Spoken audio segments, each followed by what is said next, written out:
You are listening to the Central Indiana Sports Report's Daily Report, episode number 236.1, our daily update on high school, college, and professional sports news in Central Indiana with a little bit of major national sports news, anything that may be of interest to Central Indiana sports fans. You're listening to the Central Indiana Sports Report with your host, Greg Mengels. Good morning, good afternoon, or good evening. Whenever you've chosen to listen to the Central Indiana Sports Report, thank you for spending part of your day with us. Today is April 15. Oh, it's tax day. And it's a Tuesday. And it's another day for the Central Indiana Sports Report. I'm your host, Greg Mengel. I love Central Indiana sports. Coming to you today from Madison Grant High School. Producer Susie is in the control room in Jeffersonville. Coming up, Purdue basketball got some good but expected news. 3 new players were drafted by the Indiana Fever, plus a handful of local varsity and college baseball and softball, including a big showdown between Indiana Wesleyan and Taylor on the softball field, and a walk-off win by the Boilermakers on the baseball field. But first, this is the time of the podcast where I beg you, please, please, please go to our YouTube page. Just search Central Indiana Sports Report, and it is easy to find. And please subscribe. Thank you for your consideration. Also, earlier Tuesday, we previewed the Madison County baseball, softball, tennis, and track tournaments coming up this week, starting Tuesday, with the Herald Bulletin's Rob Hunt.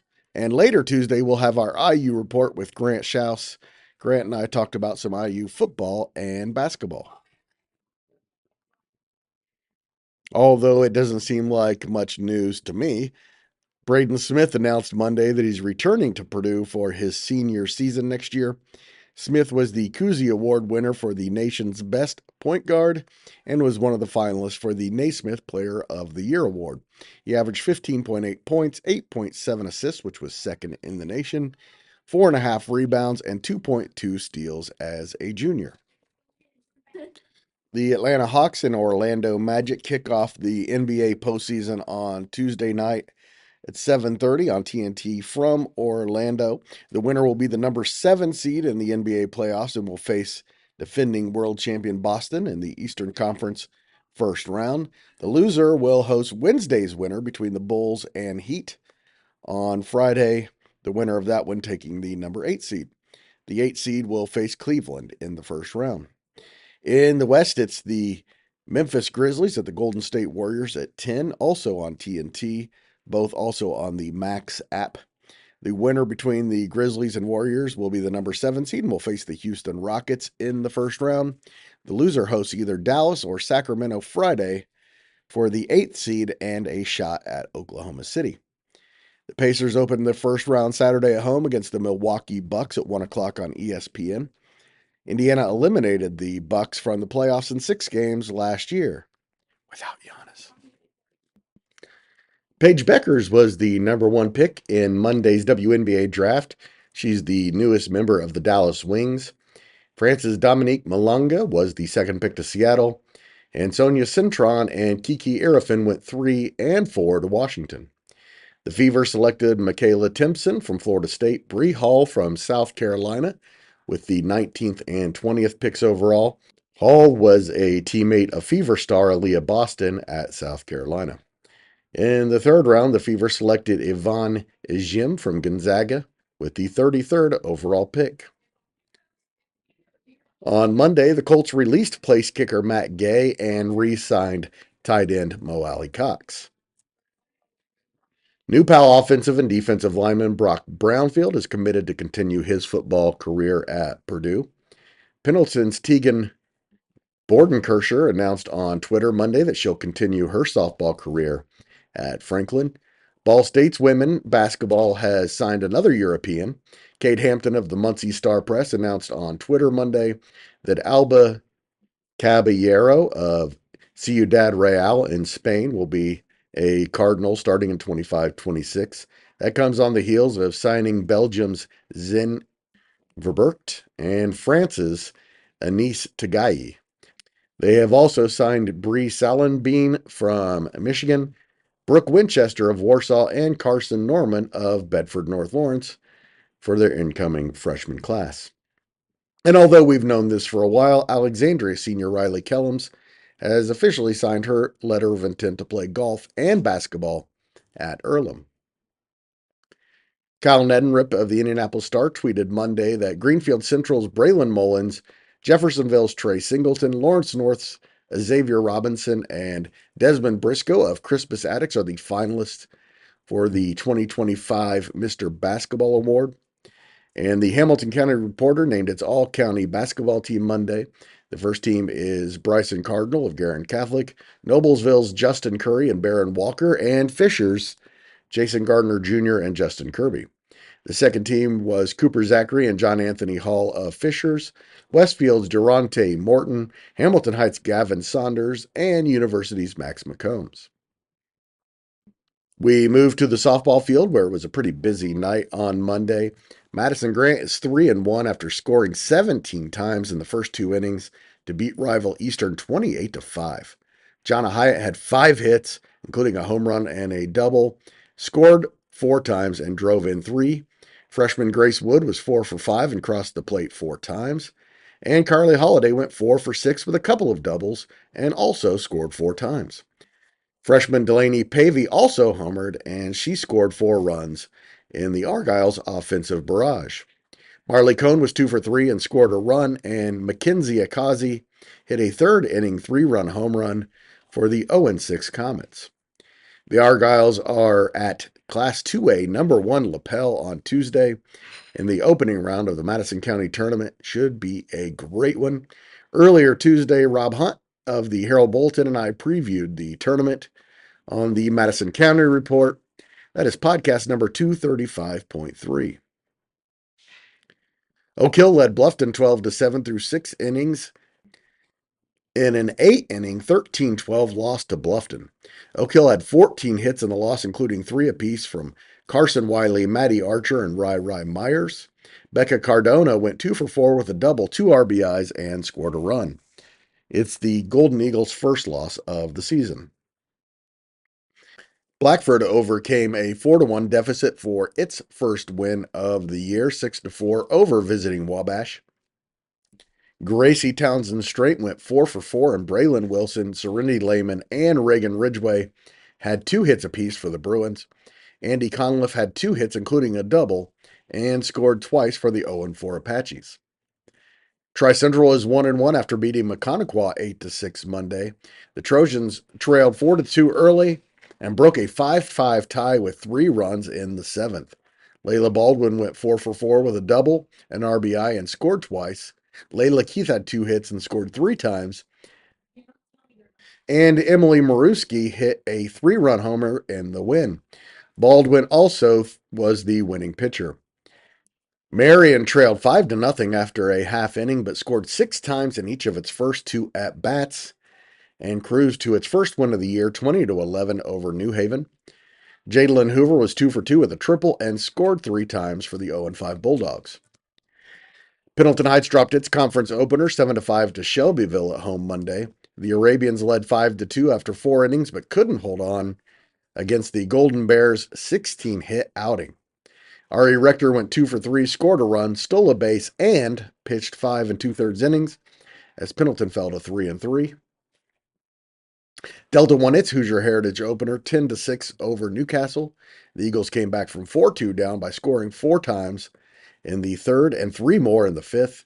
Sidney Cobbs went 4 for 4 with 3 doubles and 3 RBIs for Newcastle.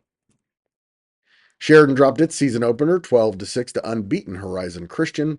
Abby Merritt went 3 for 4 with a double and a triple and scored 3 times, and Amaya Doss had 2 hits, including a double, and 3 RBIs for Sheridan. Looking for its first win of the season, host Northwestern jumped out to a 4-0 lead after 3 innings against Carroll and held on for a 4-3 victory Tuesday. Bailey Marcus hit a home run and Stevie Ray Hedges a 2-run triple for the Tigers. The duo also combined to strike out 10 Cougars in the win. Cowan fell to 0-4 with a 10-1 loss to Tri. Briley Hyatt had 2 hits, including a double, and Morgan Fox drove in Savannah Hall for the Blackhawks' only run. Macy Ballard held Cowan to 3 hits and struck out 13. Liberty Christian suffered its first loss of the season, 12-4 to Pioneer Conference rival Greenwood Central. The Lions got within 4-3 with a 3-run third inning when Avery Stanley drove in a couple of runs on her triple, and Anna Chappell knocked in Stanley. Kylie Edgar was the winning pitcher for 3-2 Greenfield Central. She struck out 11 Lions. To the Diamonds, where Eastbrook scored 5 times in the first inning and won 18-9 at Mechaniqua Monday. The Panthers scored their 18 runs on 18 hits, led by 4 hits apiece from Malachi Luthi and Austin Michael. Luthi scored 6 times and Michael had 4 RBIs. Also, Jacob McDermott went 2 for 4 and had 3 runs batted in. Oak Hill jumped out to a 5-1 lead and held on to beat Wabash 5-4. Harrison York allowed just 1 run on 5 hits and 5 2/3 innings to pick up the win. Dylan Archer scored twice. Cavante Simmons had a double and 2 RBIs. Derek Reed had a triple for the Apaches. Mississinawa drew 12 walks, had 2 batters hit, and took advantage of 3 Southern Wells errors in an 11-9 victory. Bryson Vasquez went 2 for 3 with a double and drove in 4 runs for the Indians. Norwell dropped Marion to 0-4 with a 6-inning 12-2 victory Monday in Ossian. Isaiah Freshwater went 2 for 3 with an RBI for the Giants. Muncie Central scored the game's first run Monday in Winchester on Rodney Dabby's RBI single that scored Aaron Cogshell, but the Falcons scored the game's final 11 runs to win in 5 innings. Cooper Hummel had 3 RBIs for Winchester. Cowan's Luke Garrett outdueled Burris's Dane Adams in the Blackhawks 1-0 win over the Owls. Garrett allowed just 3 Owl hits and struck out 13 for the win. Adams allowed just 4 hits and struck out 9. The game's first batter, Thomas Brooks, singled and eventually scored the game's only run. Cowan is now 3-1. Colin Kendrick's walk-off single gave Hamilton Southeastern a 3-2 win over Carmel. Noblesville's Luke Hagelskamp hit a bases-loaded walk-off single to lift Noblesville past Greenfield Central 8-7, and Homestead defeated number 4 Fishers 5-3. In the latest baseball coaches poll, the Western Panthers are up to number 3 in the latest Class 3 rankings, trailing only Hanover Central and Andrean. New Palace 7th. In 2A, Providence, Bar Reeve, and Rochester are the top 3, and LaPella is number 10. In Class A, Knightstown is number 1, and Daleville received votes. And the 4A poll is dominated by Hamilton County and Indy area schools. Center Grove is number 1, followed by Lake Central, Fishers, Penn, Crown Point, Avon, Westfield, Homestead, Carmel, and Noblesville. To the Lynx, Elwood beat Daleville and Cowan in a 3-way meet Monday at the Lynx in Elwood. The Panthers shot a 188, easily beating Cowan's 211 and Daleville's 244. Luke Groover and Aiden Nichols both shot 44s for the Panthers, and freshman Deacon Gregg finished with a 47 in his first varsity match. Newcomer Jaden Mullen shot a 54. Daleville's top golfer was Mackay Snyder, who finished with a 50. Cowan's leader was Dawson Goney's 52. Elwood hosts Madison Grant, Tipton, and Oak Hill on Tuesday. Oak Hill defeated Mechaniqua 171-201 at Rock Hollow Monday. Carson Hess was the medalist with a round of 37, followed closely by teammate Trent Nelson's 39. Corbin Daly shot a 47, Braden Summers a 48, Otto Nero a 54, and Fenway Miller a 57. Taylor beat Marion 228-254 in a dual meet Monday. Taylor's Ben Wincoop was the medalist with a 45. Isaiah Stryker shot a 50, and Dakota Diaz a 59 for the Titans. Keith Shelton led Marion with a 50.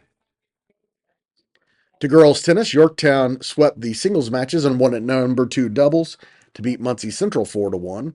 Jillian Darby defeated Isabel Quirk 6-0, 6-2 at number 1 singles.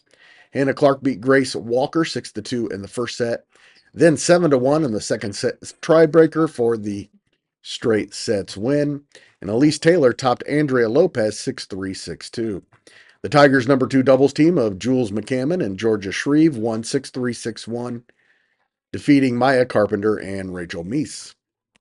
Mount Vernon swept Pendleton Heights 5-0. All 5 matches were in straight sets, including 6-0, 6-0 at number 1 singles and both doubles matches. And Delta beat Greenfield Central with 5 straight set wins. In college softball, Indiana Wesleyan won its 8th and 9th straight game, sweeping rival Taylor 10-6 and 4-1 in Marion Monday. Leah May hit a 3-run homer in the 31-5 Wildcats' big 6-run 5th inning in the opener, and Jordan Ball won her 15th game with a complete Game 4 hitter in the nightcap. The Wildcats host Goshen for a doubleheader Tuesday. Taylor is 24-16 and hosts Huntington also on Tuesday. Tuesday's scheduled game between Ball State and Western Michigan has been delayed till Wednesday in Kalamazoo due to the weather in Michigan. And in college baseball, senior CJ Richmond hit a walk-off home run, and Purdue stunned Arizona State 8-6 Monday in West Lafayette. The 23-13 Boilermakers trailed 6-5 heading into the bottom of the ninth before Keenan Spence's double tied the game. With Spence on second, Richmond launched a 440-foot shot over the Alexandria Stadium center field wall. Spence went 3 for 5 with 2 RBIs and 2 runs to lead the Boilermaker offense. Brandon Anderson's 2-run homer in the 5th got Purdue on the board when they trailed 4-0 early. Purdue has won 3 of its last 4 heading into this weekend series at Penn State. Taylor senior Luke Picciotti is the Crossroads Player of the Week for the second time in his career after batting .545 with at least 1 hit and 1 RBI in all 4 of the Trojans' games last week. Indiana Wesleyan's Brock Buckley was named Crossroads League Pitcher of the Week. Buckley threw 11 shutout innings and allowed just 3 hits in the Wildcats' 1-0 loss in 13 innings to Mount Vernon Nazarene on Friday. And in women's college golf, Taylor won the Campin Costler Invitational Monday in West Lafayette behind Margarita Garrido's 36-hole round of 164. That was the championship mark. Shay Lim shot a 168 to finish 5th. Eleanor Schuma was 6th, and Ellie Beavers 8th for the Trojans. Taylor won the event by 20 strokes over runner-up Bethel. Looking ahead to Tuesday's highlights, of course, the number 1 focus will be the Madison County baseball and softball tournaments. They all start at 5:30. Madison Grant is at Lapel, both baseball and softball for all of these. Alexandria at Elwood, Liberty Christian at Anderson, and Pendleton Heights at Frankton. Again, Rob Hunt and I previewed those tournaments earlier Tuesday morning. Please go find those. Every CIC track team is in competition on Tuesday. Elwood, Madison Grant, and Mrs. Sinwall go to Yorktown. Frankton and Oak Hill are at Sheridan, and Alexandria and Blackford go to Eastbrook. In girls tennis, Tipton is at Elwood. Madison Grant hosts Taylor, and Alexandria hosts Hamilton Heights. And on the golf course, Tipton, Madison Grant, and Oak Hill are at Elwood. In college baseball, 20-16 IU hosts Indiana State at 6. 26-11 Ball State, which has won 3 in a row and 7 of its last 8, is at Butler at 4. And 21-19 Marion goes to 17-22 IUK at 2. IUK has been playing really good baseball of late. In college softball, 21-17 Purdue hosts IU Indy at 5. And college men's golf, IUK is at the AC Eddie Spring Classic at Trine in Angola. And now you know everything we know about Central Indiana sports. Thank you so much for listening. If you'd like to see the Central Indiana Sports Report continue to grow and thrive, please share the daily report with your friends and family. We thank you in advance.